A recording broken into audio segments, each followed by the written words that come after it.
I have been working at Pierce, Richards and Stanley for a week now.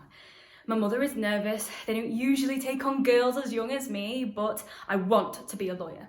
So my mum has made some calls and got me this after school gig a couple of hours a week. I even went and bought myself a new outfit for work. Work? How cool am I? Anyway, the girls say that I need to stay out of Mr. Stanley's way. Stanley is his first name and his surname, which is the dumbest thing I've ever heard. Unless the girls are tricking me. Oh, I don't care.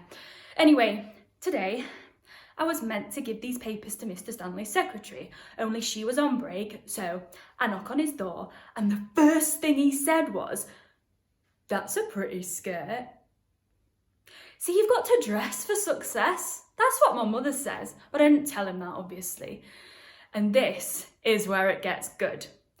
As I'm handing him his papers, his hand moves to my waist and he says, "What an efficient young girl you are." "I want to be a lawyer, sir." And then his hand moves slowly down my waist again.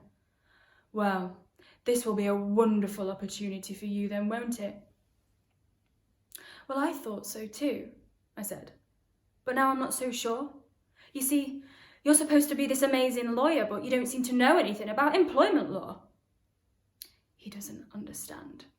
See, this would be classed as sexual harassment in the workplace, but you don't seem to know that. Or either you do, but you think that because I'm wearing a pretty skirt, that's an invitation, or I'm too young or naive to know otherwise.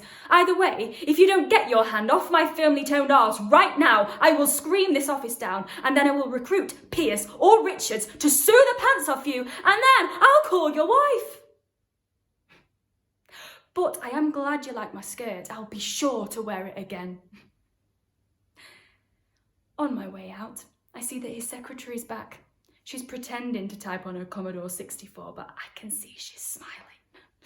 And then when my mum comes to pick me up afterwards, she asks me how work was, and I just say, "Fine." And she doesn't ask me anything more.